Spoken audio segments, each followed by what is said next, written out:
ایک بات کہنا چاہتی ہوں کہ پچھلے 2019 کے بعد جو گورنر رول میں ہو رہا تھا، پکڑ دکڑ کا ماحول تھا، روز چھاپے پڑتے تھے الگ الگ ایجنسیز کے، بین لگائی جاتی تھی، جو انسٹیٹیوشنز ہیں ان کو اٹیچ کیا جاتا ہے، لوگوں کی پراپرٹی اٹیچ کی گئی، یعنی جموں کشمیر میں ایک سرویلنس چل رہی تھی، کوئی بات نہیں کر سکتا ہے، کوئی کچھ نہیں کر سکتا ہے، تو اس وقت لگتا تھا یہ بڑا ایب نارمل ہے، یہ کیا ہو رہا ہے۔ مگر عمر صاحب نے جو سب سے بڑی سروس کی بی جے پی کی، کہ جو ابھی تک لوگوں کو لگتا تھا یہ کیا ہو، ملازموں کو نکالتے، لوگ بولتے تھے کیوں نکالا، تو عمر صاحب نے اس کو نارملائز کیا، کہ جو ابھی تک لگتا تھا کہ یہ برا ہو رہا ہے، غلط ہو رہا ہے، عمر صاحب نے کہا یہ ٹھیک ہے، چل رہا ہے، کیونکہ نہ وہ بات کی انہوں نے، نہ اس میں کوئی ریزسٹنس دکھایا۔ جو انہوں نے کہا تھا کہ ہمارے جو لوگ ہزاروں کی تعداد میں باہر جیلوں میں ہیں ان کو ہم لیگل ایڈ دیں گے، نہیں دیا۔ انہوں نے کہا تھا 370 کو لے کے نام نہیں لیتے 370 کا، یعنی جو بی جے پی کا ایک نیریٹو رہا کہ مسئلہ کشمیر کے حوالے سے کوئی بات نہیں ہونی چاہیے، 370 کے حوالے سے کوئی بات نہیں ہونی چاہیے،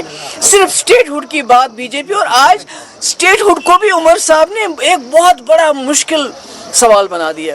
وہ سٹیٹ ہوڈ جو بی جے پی خود کہتی تھی ہم دیں گے، مگر سٹیٹ ہوڈ بولتے بولتے عمر صاحب نے اس کو مسئلہ کشمیر سے بھی بڑا مسئلہ بنایا۔ تو میں سمجھتی ہوں یہ جموں کشمیر کے لوگوں کے ساتھ بہت بڑا دھوکہ ہے کہ آج بھی پکڑ دکڑ ہے، آج بھی جماعت اسلامی کے جو انسٹیٹیوشن اٹیچ کیے جاتے ہیں، ہمارے سکول بند کیے گئے، فلاح عام ٹرسٹ کا جو انسٹیٹیوشن ہے اس کو ٹیک اوور کیا، اور یہاں کی جو منسٹر ہے اس کے سگنیچر سے ہوا۔ تو یہ میں سمجھتی ہوں کہ یہ بہت ہی بڑی ڈس سروس ہوئی پچھلے ایک سال میں۔ باقی چھوڑیے، فری گیس دیں گے، بجلی دیں گے، فری پانی دیں گے، فری 1 لاکھ روزگار دیں گے، اوپن میرٹ کے ساتھ ہم کریں گے، ان کے ساتھ ریشنلائزیشن کریں گے، ڈیلی ویجز کو پرماننٹ کریں گے، یہ تو اس کی تو بات ہی نہیں ہو رہی ہے۔ راجیہ سبھا الیکشن کو لے کر کیا موقف ہے؟ جو یہ گورنمنٹ ہے، اگر آپ کو یاد ہوگا کچھ دن پہلے جب آپ پالپورہ عیدگاہ گئی تھی، آپ نے وہاں 2 باتیں کی تھی، ایک تو یہی راؤنڈ دیئر کیا رہا نیشنل کانفرنس کا، اور طالبان کی بات کی، لیکن جب اسے شام کو ہم نے نیشنل کانفرنس سے پوچھا کہ 1 سال میں آپ نے کیا کیا، پی ڈی پی کا بھی سوال ہے، باقی لوگوں کا بھی سوال ہے، انہوں نے کیا اگر ہماری جگہ پی ڈی پی ہوتی وہ اس سے بیٹر کیا کرتی، کیونکہ یہ یو ٹی میں اس وقت جموں کشمیر چل رہی ہے، اسٹیٹ نہیں ہے۔ کیجریوال یو ٹی میں نہیں تھے کیا؟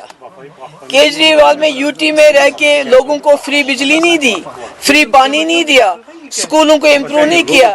ہیلتھ سینٹر کو امپروو نہیں کیا، جو اللیگل کالونیز تھی ان کو لیگلائز کیا، پوری کرپشن کو دور کر دیا۔ تو مجھے لگتا ہے کیجریوال کے تو سر پہ ایسے بندوق رکھی تھی ایل جی صاحب نے، اور اس کے باوجود جتنی اچھی، ہمیں کیجریوال کے پالیٹکس کے ساتھ بہت ان کے ساتھ اعتراضات ہیں، مگر اگر آپ ایز اے یو ٹی میں جو ان کی گورننس دیکھیں گے وہ تو ایک ماڈل ہے۔ تو یہاں تو کسی نے روکے نہیں عمر صاحب کے ہاتھ، وہ اب فری گیس کیوں نہیں دے رہے ہیں، وہ وڈو فنڈ کو کیوں نہیں بڑھا رہے ہیں، کس نے روکا ہے،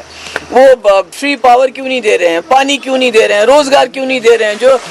ریزرویشن پہ انہوں نے کمیٹی بنائی اس کی رپورٹ عام کیوں نہیں کر رہے ہیں۔ میرا خیال میں یہ زیادتی ہے، یہ کہنا کہ ہمارے پاس اسٹیٹ ہوڈ نہیں ہے، وہ ایک میرے خیال میں بہانہ ہے۔ راجیہ سبھا پوسٹ کو لے کر کیا موقف رہے گا پی ڈی پی کا، جس طرح سے سجاد لون صاحب نے جو ہے ایبسٹین کرنے کا جو ہے اعلان بھی کیا؟ دیکھیے، فاروق صاحب نے مجھے فون کیا، انہوں نے بولا کہ ہمیں سپورٹ کی ضرورت ہے،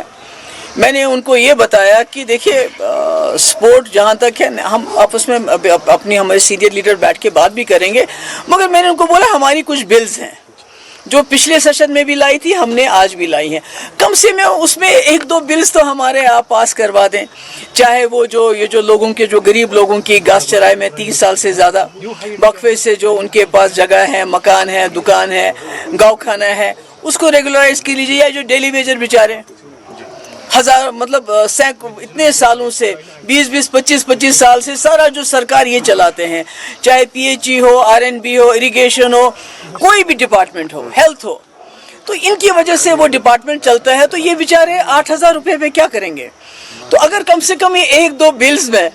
وہ ہماری مدد کریں، اس کو پاس ہونے میں مدد کریں، تو شاید ہم سوچ سکتے ہیں اس بارے میں۔ Thank you so much.